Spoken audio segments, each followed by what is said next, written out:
Boa noite mais uma vez aos irmãos que estão aqui na igreja, aos irmãos que estão conectados no nosso canal, no YouTube, PR Josué Franco, e nós estivemos juntos durante um mês, 4 quartas-feiras juntos estudando um tema muito interessante que é sobre a perfeição.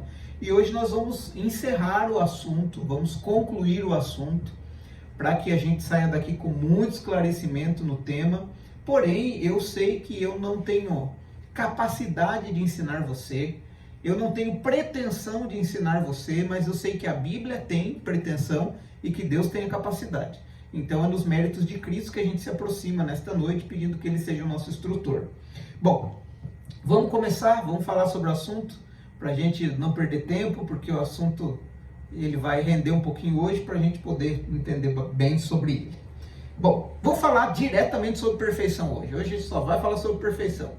Nós estamos estudando, nós preparamos o terreno, né, durante esses 3 temas anteriores, para a gente falar um pouquinho sobre a perfeição na Bíblia hoje. Então a gente vai se focar na perfeição.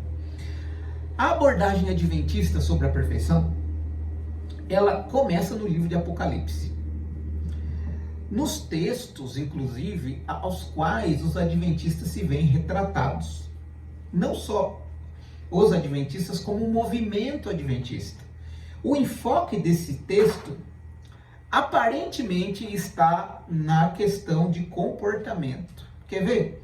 Apocalipse capítulo 12. Vamos lá? Em Apocalipse capítulo 12, verso 17.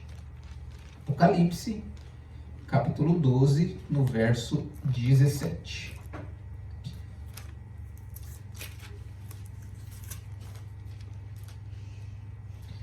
Diz assim: irou-se o dragão contra a mulher e foi pelejar com os restantes da sua descendência, os que guardam os mandamentos de Deus e têm o testemunho de Jesus, e pôs-se em pé sobre a areia do mar, a terra.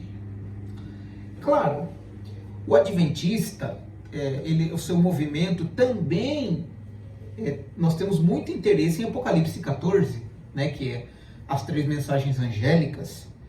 E se você notar a progressão da mensagem adventista, iniciando ali com Guilherme Miller, e ela vai indo até os dias de hoje, principalmente com Guilherme Miller, ali o início do movimento adventista, 1830, 1840, mais ou menos, você vai perceber que essa mensagem chegou a hora do seu juízo, né, de Apocalipse 14, 7, por exemplo. A mensagem do segundo anjo que anuncia a Babilônia, né, Apocalipse 14, 8, foi altamente pregada. O Miller, ele dava um enfoque assim em Apocalipse 14, 7, chegada a hora do seu juízo. A partir de 1843, o Charles Fichte, ele começou a pregar sobre a segunda mensagem, que foi a queda da Babilônia. Então essas 2 mensagens, ela era bem forte no início do movimento adventista. Depois disso, que surge a terceira mensagem, contra a adoração, contra o poder da besta, os adventistas começaram a focar especialmente no verso 12. Quer ver? Vem comigo em Apocalipse 14, no verso 12. Então, perceba que foi tendo uma progressão da mensagem dos 3 anjos na mensagem adventista. Começou com o primeiro, com Guilherme Miller, depois a segunda mensagem com Charles Fichte, e depois começou uma proclamação da terceira mensagem. E no verso 12 foi o foco a partir dali. Diz assim: aqui está a perseverança dos santos, os que guardam os mandamentos de Deus e têm a fé em Jesus. Está assim na sua Bíblia? Ok. Essa passagem, inclusive, se tornou o texto-chave do Adventismo. O texto-chave da Igreja Adventista. Durante quase 100 anos, para você ter uma ideia, no cabeçalho da revista Review and Herald, que é a revista adventista lá dos Estados Unidos, o periódico oficial da Igreja Adventista nos Estados Unidos. Esse texto, meus irmãos, estava no cabeçalho. Todas as edições continham esse texto por mais de 100 anos, mostrando que esse texto realmente é um texto importante para a igreja. Apocalipse 14, irmãos, retrata a mensagem do terceiro anjo como a última mensagem antes de Cristo vir à Terra. Porque se você já vai ali em Apocalipse 14, 14, né? Você já vê a volta de Jesus. Olhei uma nuvem branca, sentado sobre a nuvem, um semelhante ao Filho do Homem. Ou seja, a terceira mensagem, é a última advertência ao mundo antes que Jesus venha nas nuvens do céu. E como nós cremos que somos o povo remanescente, o último povo a ser levantado para receber a Jesus, nada mais coerente de que Apocalipse 14:12 fosse a nossa identidade, porque é como se fosse ali o último texto antes da volta de Jesus. Então é como se fosse a última mensagem, a última parte da mensagem que nós temos que pregar. É por isso que se tornou o texto-chave do Adventismo. Irmãos, os primeiros adventistas eram hábeis em pregar a primeira parte de Apocalipse 14:12. A primeira parte diz assim: aqui está a perseverança dos santos. Irmãos, nesse versículo, os primeiros adventistas se enxergavam como os perseverantes. Eles eram os perseverantes. Aqueles que estavam ali perseverando, firmes apesar das lutas, e eles pregavam com poder a primeira parte. Nós somos o povo que persevera.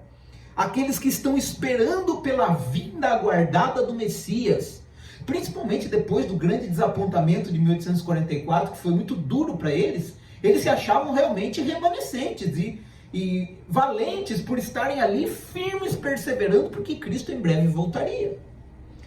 Além disso, irmãos, os adventistas, os primeiros adventistas, passaram a amar a segunda parte do texto, que diz assim: a perseverança dos santos, os que guardam os mandamentos de Deus. Então casou, irmãos, como se fosse assim, o queijo e a goiabada. Eles começaram a pregar com poder. Nós somos, aqui está a perseverança dos santos, somos nós, os que guardam os mandamentos de Deus. Irmãos, de fato, os adventistas amam os mandamentos. Nós já falamos um pouquinho disso aqui em temas passados. Se você procurar as primeiras publicações adventistas, inclusive algumas publicações adventistas de hoje, você vai notar que há uma ênfase na palavra guardar. Há uma ênfase. Porque a gente se emociona quando fala em guardar. Poxa, eu guardo os mandamentos. O povo adventista é o povo que guarda os mandamentos. E é uma boa ênfase, irmãos. Aqui está os que guardam os mandamentos de Deus. Olha que bênção. Um povo que guarda os mandamentos de Deus. E os primeiros adventistas pregavam com poder. Mas tinha um pequeno detalhe. Os primeiros adventistas não sabiam o que fazer com o final do verso. E o final do verso diz assim: e a fé em Jesus.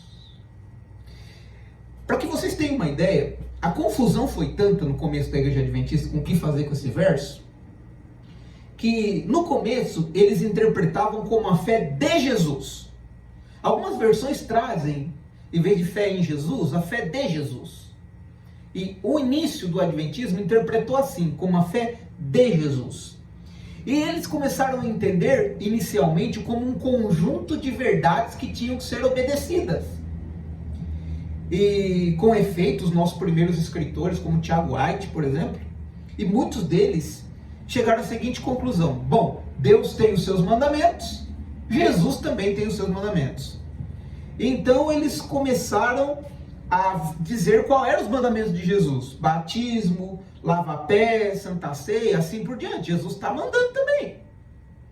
Então a fé de Jesus para os primeiros adventistas, meus irmãos, era mais ou menos assim: eles criaram um mandamento em cima do mandamento. E para vocês verem como estava difícil de interpretar esse assunto. Assim, eles estavam focando não só nos mandamentos de Deus, mas segundo eles, nos mandamentos também de Jesus. Entenderam? Bom, irmãos, a fé de Jesus, que é a porção final de Apocalipse 14:12, que Ellen White e outros reinterpretaram na Assembleia de 1888, lá em Minneapolis, a famosa Assembleia de 1888. Então, eles passaram a reinterpretar como a fé em Jesus, não de Jesus, mas a fé em Jesus, que é o texto aqui que nós lemos. Muitos adventistas, porque o problema é que muitos adventistas, ao interpretarem fé de Jesus, começaram a acreditar que nós tínhamos que viver uma vida sem pecado como Jesus viveu para fazer parte do povo remanescente. Entenderam? Porque a partir daí, então, se eu tenho que guardar os mandamentos e ter a fé de Jesus, ora, Jesus era perfeito. Então eu também tenho que ser perfeito para fazer parte do movimento adventista do sétimo dia. E isso começou a causar uma confusão entre os irmãos. E digo mais, irmãos, essa interpretação desse jeito corre até hoje por aí. Desde a fundação da igreja, do início da igreja, nós ainda encontramos situações parecidas com isso. Vira e mexe, eu encontro alguém que pensa assim. Vira e mexe, eu converso com colegas no ministério que enfrentam situações de igrejas que pensam assim. Portanto, irmãos, eu gostaria de tentar esclarecer esse assunto para nós, à luz da Bíblia, com base em tudo aquilo que a gente já estudou. Bom, essa interpretação de ter a fé de Jesus e uma vida impecável, ela parece que pega muita força se você ler o Apocalipse capítulo 14, verso 1. Vamos lá? Apocalipse 14, verso 1, por exemplo, olha o que diz o texto. Olhei e eis o Cordeiro em pé sobre o monte Sião, e com ele 144.000, tendo na fronte escrito o seu nome e o nome do seu pai. Olha o verso 4 e o verso 5. São estes os que não se macularam com mulheres, porque são castos. São eles os seguidores do Cordeiro, por onde quer que vá. São os que foram redimidos dentre os homens, primícias para Deus, para o Cordeiro, e não se achou mentira na sua boca, e nem mácula. E nem mácula. Uau! Incrível, né? Então, perceba você que o grupo dos 144.000, nesse contexto aqui, gente, não parece ser uma norma muito elevada? Eles são imaculados. Na versão King James, ele diz assim, que esse povo são irrepreensíveis diante de Deus. Já pensou? Irrepreensível. Irmãos, é isso que eu chamo de pessoas perfeitas. Isso que eu chamo. Irmãos, não é difícil de acreditar, então, porque alguns adventistas, muitos aliás, pensam dessa maneira a respeito de perfeição. Porque eles vão lá em Apocalipse, e a igreja adventista está retratada em Apocalipse 14. Então eles vão lá, leem esses textos, lê sobre a fé de Jesus e falaram, aqui está o meu ideal. Viver uma vida impecável, de impecabilidade. E, irmãos, não é difícil a gente entender que há um consenso de perfeição por meio da justificação pela fé. Quando nós somos aceitos por Cristo, nós estamos em Cristo, nós então nos tornamos perfeitos. Nós estudamos a lição da semana passada, inclusive, né, falando que Abraão ele creu e aquilo lhe foi acreditado como justiça, não porque ele era perfeito, mas porque Deus lhe fez perfeito pela justiça de Cristo, na lição da semana passada. Então, assim, há um consenso que há uma perfeição quando nós aceitamos a Cristo através da justificação pela fé. Mas a pergunta é, se nós analisarmos Apocalipse 14:1 do jeito que eu falei aqui, a justificação pela fé é suficiente para nós sermos como está mostrando o texto aqui? É suficiente para nós? Ou devemos ser perfeitos, sem pecados, para nós fazermos parte dos 144.000, ou do povo final que vai ficar firme até que Jesus volte, né? Guardando os mandamentos de Deus e a fé em Jesus? Bom, antes de prosseguirmos, nós precisamos entender qual foi o desenvolvimento de Apocalipse 14. Temos os 144.000, depois vem a mensagem do primeiro anjo, do segundo, do terceiro, imediatamente após o terceiro vem a segunda vinda de Jesus. O texto chama como a ceifa, ok? Então nós já mencionamos isso.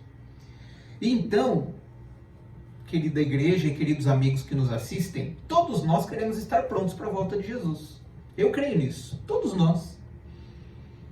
E os adventistas, de maneira especial, nós temos a Bíblia que nos encoraja para nos prepararmos, mas também temos o Espírito de Profecia que nos encoraja a nos prepararmos, que é uma ferramenta que nos ajuda a entender ainda mais aquilo que já está escrito na palavra de Deus.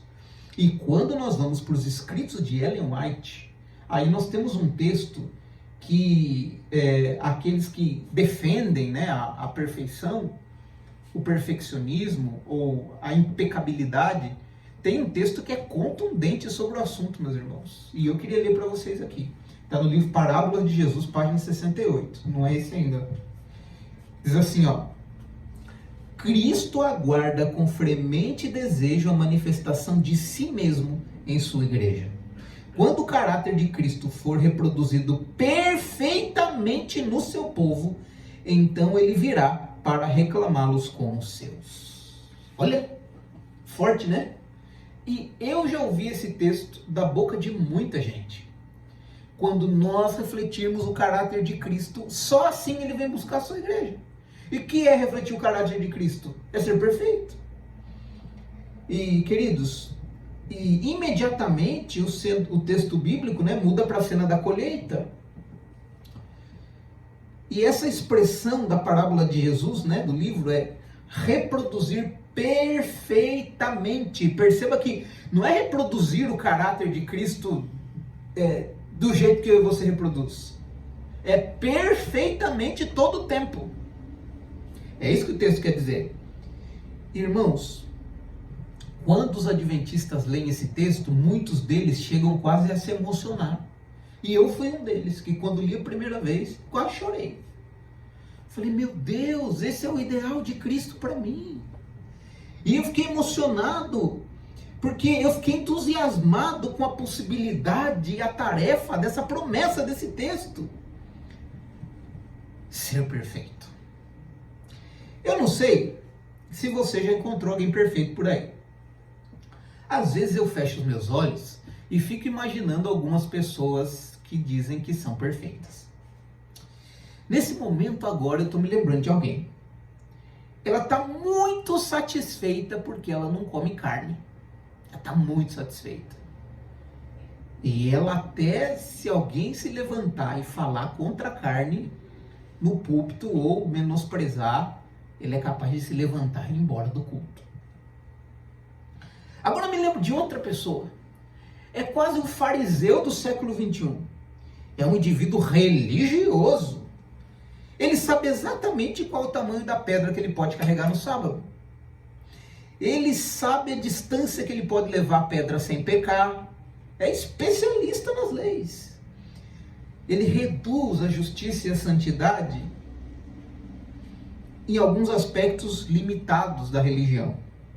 E ele está convencido que com a dedicação de detalhes e com o seu estilo de vida, ele é perfeito. Há também aqueles que parecem ser perfeitos por causa da reforma de saúde. Numa pequena igreja de 30 membros, mais ou menos, nesse Brasil por aí, tem um ancião.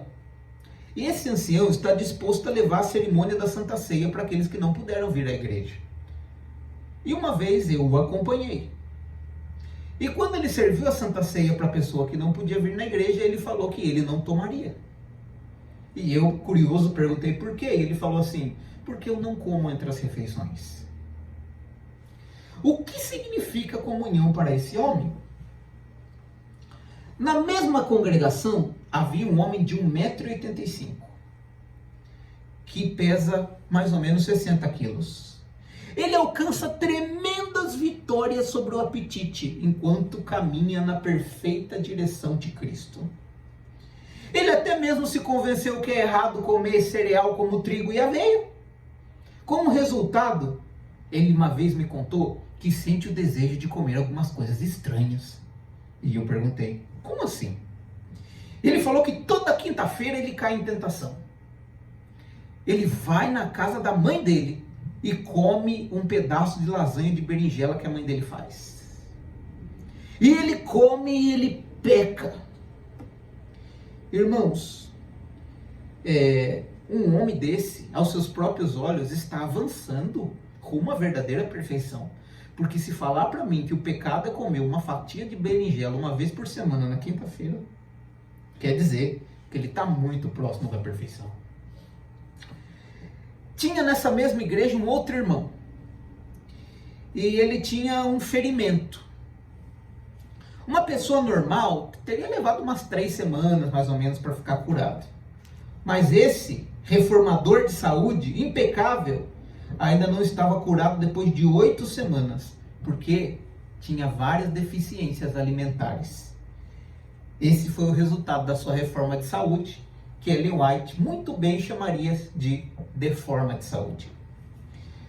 Irmãos, alguns adventistas caminham por direções estranhas em busca da perfeição de caráter. Talvez isso ocorra porque muitos de nós não sabemos o que significa caráter e muito menos sabemos o que significa reproduzir o caráter de Cristo. Com muita frequência a gente distorce a Bíblia. Com muita frequência a gente distorce os escritos de Ellen White. De maneira que a gente solta o texto, ou o de Ellen White, ou solta o texto da Bíblia, sem analisar o contexto. A gente pega só aquele texto e faz ali o que a gente quer, e diz o que a gente quer, muitas vezes o texto não está querendo dizer aquilo que a gente pensa que está. E exatamente isso que acontece com o texto do livro Parábolas de Jesus. Dica para você, sempre leia o contexto, sempre veja para quem o autor está querendo dizer, quando, qual o objetivo, todo o contexto, todo o trecho, para você chegar a uma conclusão viável. Pode ser Paulo, pode ser Pedro, pode ser João ou Ellen White, não importa quem seja o autor, busque o contexto. Eu peguei o parágrafo anterior ao texto que eu li aqui, e eu vou colocar na tela, porque eu vou ler aqui para os irmãos que estão na igreja, o que diz lá, para a gente analisar o contexto, tá bom? Então olha lá, está meio pequeno, mas eu vou ler para vocês. Cristo procura reproduzir-se no coração dos homens e faz isso por intermédio daqueles que nele creem. O objetivo da vida cristã é a frutificação, a reprodução do caráter de Cristo no crente, para que possa se reproduzir em outros. Não pode haver crescimento nem frutificação na vida que está centrada no eu. Se você aceitou a Cristo como seu salvador pessoal, deve esquecer-se de si mesmo e buscar auxiliar outros. Fale do amor de Cristo, conte da sua bondade, cumpra todo o dever que se lhe apresentar, leve sobre o coração o peso da salvação das pessoas. Recebendo o Espírito de Cristo, o Espírito de amor abnegado e do trabalho por outros, você crescerá e produzirá frutos. As graças do Espírito amadurecerão em seu caráter. Sua fé aumentará, suas convicções se aprofundarão, seu amor será mais perfeito. Mais e mais você refletirá a semelhança de Cristo em tudo que é puro, nobre e amável. Pode tirar da tela, por favor? E a seguir, ela fala, e quando o caráter de Cristo se reproduzir perfeitamente no seu povo, então ele virá reclamados como os seus. Se você leu o contexto comigo agora, você entendeu que reproduzir o caráter de Cristo é refletir o seu amor com as pessoas que precisam. Refletir o caráter de Cristo é se importar com os outros, é amar aos outros, é ter amor abnegado aos outros, é cuidar dos outros. Isso é refletir o caráter de Cristo. Queridos irmãos e querida igreja, de maneira geral, eu não posso apontar especificamente, mas de maneira geral, todos esses que eu me lembro agora, ignoram as pessoas ao seu redor. Todos esses que eu me lembro agora não ajudam, não apoiam e não amam.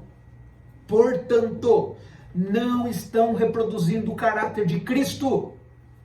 Porque a reprodução do caráter de Cristo é o amor.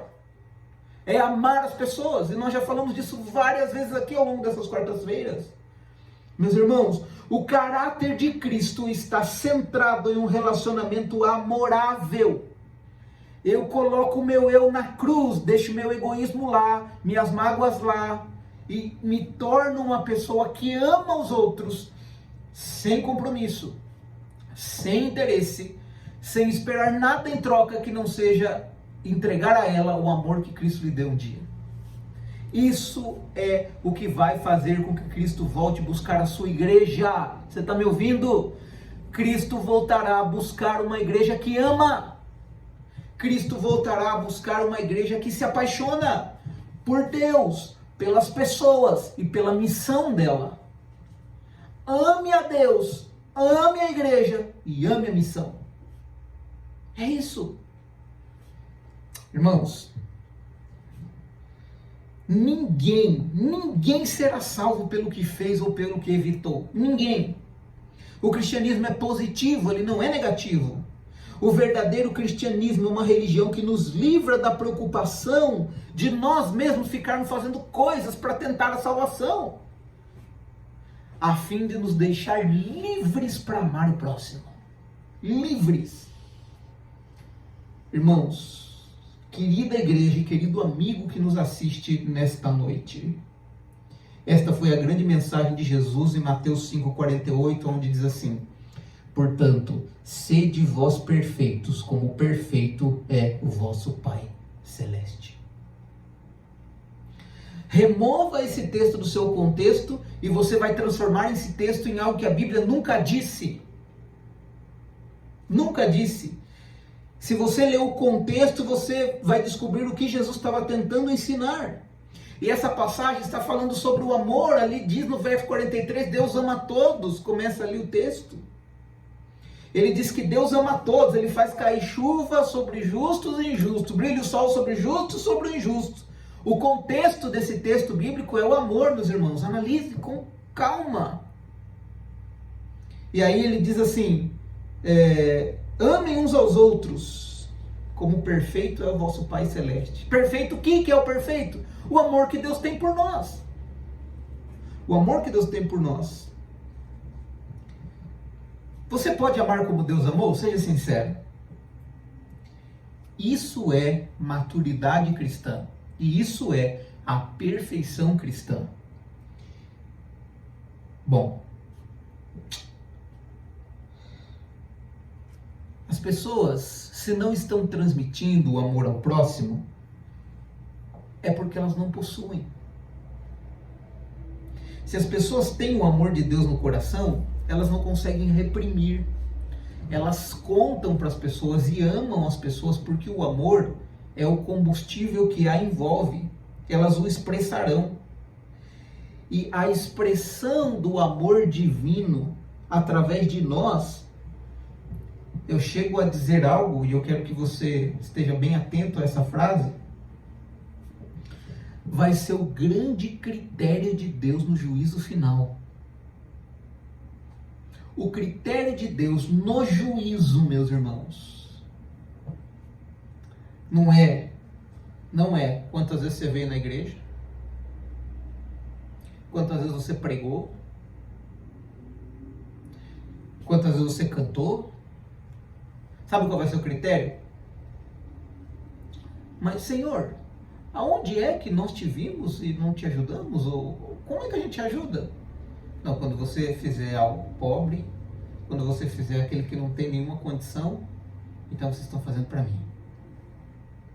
Vocês estão fazendo para mim. Então, quando você ama, quando você se importa, você está fazendo para o próprio Cristo. O critério do juízo final é: Josué, eu não quero saber, sei que você é pastor, mas eu não quero saber quantos sermões você pregou, quantas igrejas você abriu. O que eu quero saber é o seguinte: quantos você amou? Porque se você amou de verdade, de coração, a pessoa se entregou para mim. Porque você reproduziu o meu caráter, então ela se apaixonou por mim. Quantas pessoas você amou de verdade? É isso que eu vou querer saber de você no final. Deus quer que todos os que estiverem no céu sejam felizes, e a felicidade é renunciar ao egoísmo e viver o amor. Permitir que Deus implante no nosso coração o grande princípio da sua lei. O grande princípio. O novo nascimento inclui uma mudança de vida de uma pessoa, porque ela deixa o egoísmo, o egocentrismo, para viver o altruísmo, para viver o amor ao próximo, que é os princípios da lei. Santificação, então, é o processo de tornar uma pessoa cada vez mais amorável. Este é o princípio da santificação. O conceito bíblico de perfeição, meus irmãos, é tornar-se cada dia mais maduro para expressar o amor de Deus ao próximo. Tais pessoas estão formando um caráter semelhante ao de Cristo. Sabe por quê? Porque a essência de Deus é o amor. Deus é amor. Então, de fato, eu estou reproduzindo o caráter de Cristo, porque o seu caráter é amor. Percebem que tem todo sentido e toda ligação? Eu vou reproduzir o caráter de Cristo. Qual que é o caráter de Cristo? Qual é o reflexo do caráter de Cristo? Nós vimos no tema, que é a lei, é o amor. E a essência de Deus é o amor. Então, estas pessoas serão salvas para a eternidade. Esse pensamento, irmãos, nos conduz ao assunto acerca da demonstração final de Deus para o universo. Eu peguei um texto aqui, no próprio parábola de Jesus, que inclusive, interessante que esse texto aqui, os que creem na perfeição omitem, porque podiam ler esse texto também. Olha o que diz esse texto.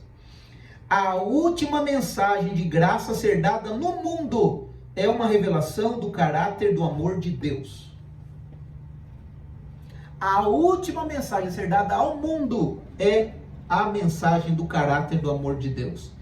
Portanto, a demonstração final ao universo de o que a graça pode fazer na vida humana é pegar um ser humano pecador e miserável como eu, egoísta como eu sou, se interessando pelos outros, amando os outros, se importando pelos outros. Irmãos, a demonstração final não é uma pessoa que alcançou vitória sobre a pizza de 4 queijos, sobre refrigerante, embora essas coisas sejam importantes no processo de nós estarmos com a mente cada vez mais livre para ouvir a voz de Deus. Mas a vitória não é essa. A vitória principal não é essa.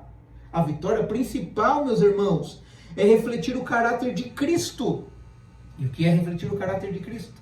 Eu vou citar aqui um texto que nós lemos no primeiro tema, João 3,35.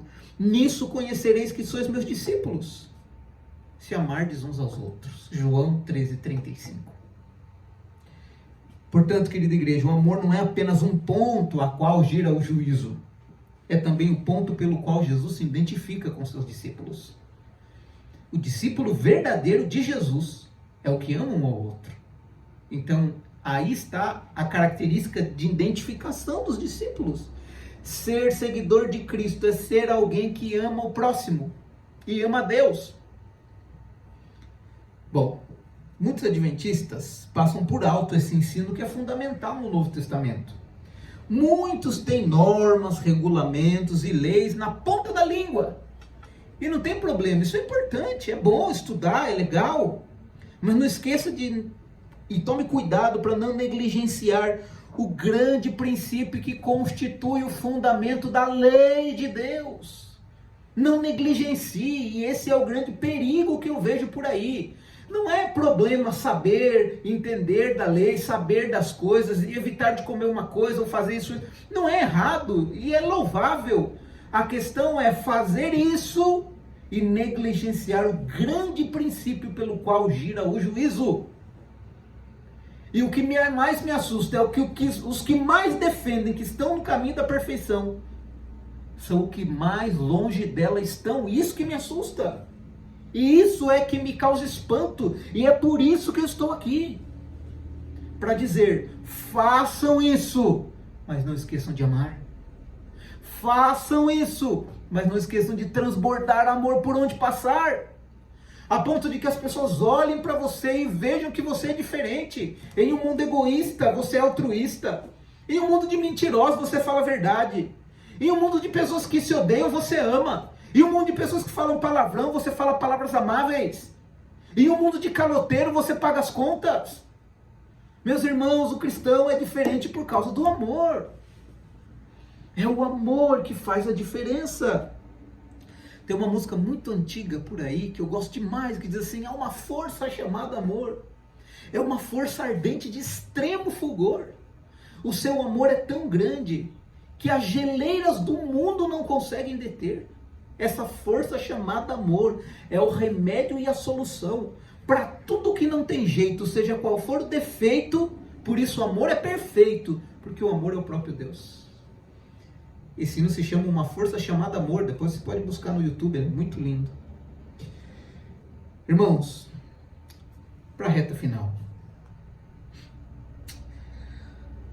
Quando eu vou num congresso de irmãos, de jovens, de anciãos, seja o que for. Quando eu vou e eu tenho a oportunidade de subir lá no palco e ver o pessoal assim, eu consigo identificar os perfeitos no olhar. Mas eu bato o olho e identifico o perfeito. Geralmente são os que não estão sorrindo. Estão bravos. São os que não tem nada para celebrar. Porque não tem nada para rejubilar mesmo. Porque lá no fundo eles não têm a segurança em Cristo. Eu estou convencido, irmãos, que o exercício necessário para manter o adventismo em movimento não é simplesmente a sua verdade doutrinária. Porque a verdade doutrinária, ela é perfeita. A verdade doutrinária da Igreja Adventista é perfeita. Está na Bíblia. Mas eu já falei isso aqui outras vezes. A verdade doutrinária, ela vai fazer o seu efeito quando nós colocarmos a verdade de Jesus Cristo no coração das pessoas. A verdade doutrinária e o Senhor da verdade. João 14,6. Eu sou o caminho, a verdade e a vida. E quando nós colocamos o Senhor da verdade, então, meus irmãos, a pessoa não só entra aqui por causa da verdade doutrinária, ela recebe aqui o amor da verdade de Cristo. E esse amor é o que vai fazer a diferença para que a verdade doutrinária alicerce a sua fé. Quando então os adventistas possuírem ambas as coisas, então Jesus Cristo voltará. Uma vez eu ouvi uma frase, eu achei muito legal e eu quero terminar com essa frase, que diz assim, que o dia que nós tivermos a mensagem adventista para pregar com a boca, os pés dos testemunhos de Jeová para avançar nas casas e o coração de um pentecostal para queimar pelo Senhor, então Jesus Cristo volta nas nuvens do céu. Será que nesta oportunidade você gostaria de permitir que Deus, através de Jesus Cristo e do Espírito Santo, inunde o seu coração com a verdadeira perfeição? Gostaria você de pedir a Deus que realmente Deus lhe desse essa perfeição, que é vencer o seu próprio eu, vencer os seus próprios desejos e gostos do mundo e viver uma vida de acordo com a sua vontade? Você gostaria? Eu vou pedir para o Sérgio soltar ali e eu gostaria de encerrar com essa mensagem. Enquanto isso, gostaria que você orasse e pedisse a Deus que te ajudasse.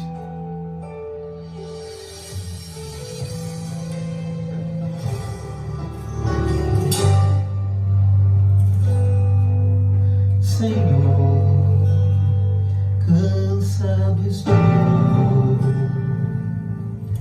de tentar vencer por minhas próprias forças. Caio e me levanto ainda mais fraco. Quando às vezes eu me sinto um vencedor. Mas que vitória é essa minha? Tropeço nos mesmos erros. Quanto mais prometo que não vou cair. E em meio ao meu tormento, eu olho pra cruz e vejo que Cristo ali tornou-se frágil pra ser vencedor.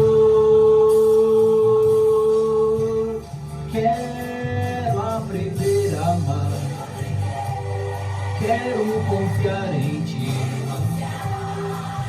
e saber que eu não preciso mais lutar. Quero aprender a amar, ter Cristo junto a mim sentir a paz em depender de ti. E se sem força eu estiver, irei tranquilo, pois contigo vou aprendendo a amar.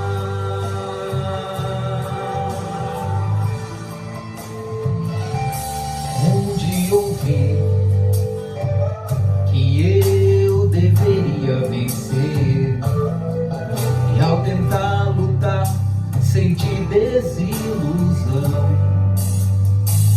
pois não me sentia feliz. Lutava e prometia mudar, e me frustrava ao ver que eu caía mais ainda. E então eu compreendi que meio confuso eu lutava contra o mal que só a cruz já derrotou.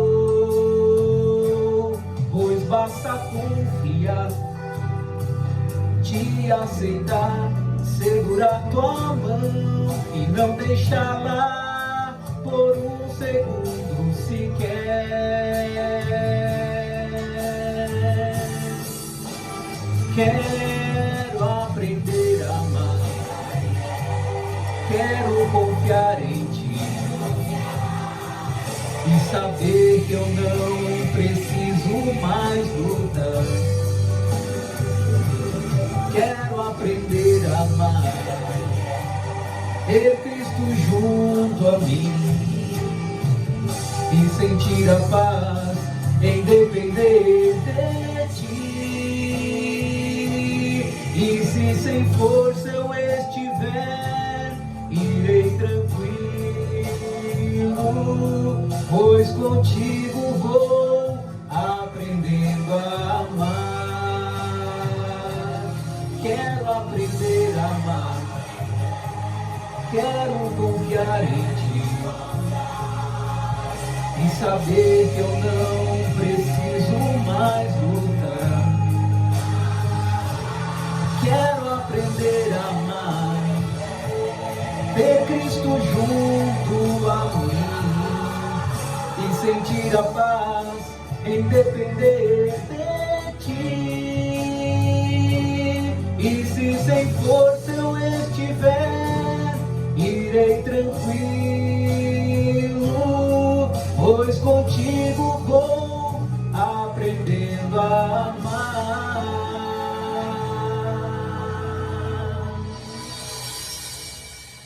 Pois contigo vou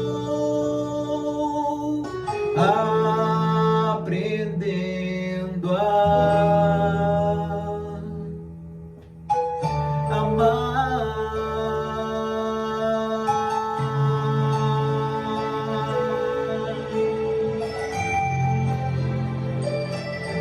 Vamos orar. Querido e bondoso Deus, que o amor, o reflexo do caráter de Cristo, a qual o Senhor prometeu que quando nós o reproduzíssemos, o Senhor voltaria a buscar a tua igreja, seja uma realidade na vida e no coração de cada um de nós. Transforme o nosso coração de pedra, arranque o nosso coração egoísta e coloque em nós o teu coração e o teu amor, para que as pessoas, ao entrarem em contato conosco, possam ver realmente que nós somos perfeitos, que nós somos perfeitos como o Senhor o é, não porque nós somos impecáveis em atos, mas porque nós somos impecáveis no amor. Senhor, nos ajude a amar o próximo, nos ajude a nos importarmos com eles, nos ajude a interessarmos pela salvação deles. Ó Senhor Deus, nos colocamos completamente em tuas mãos, para que o Senhor faça uma verdadeira revolução, a revolução do amor em nossas vidas. Nós oramos agradecidos e pedimos estas bênçãos em nome de Jesus. Amém. Amém. Uma boa noite a todos e até uma próxima série que nós teremos a oportunidade de estarmos juntos. Fiquem com Deus. Amém.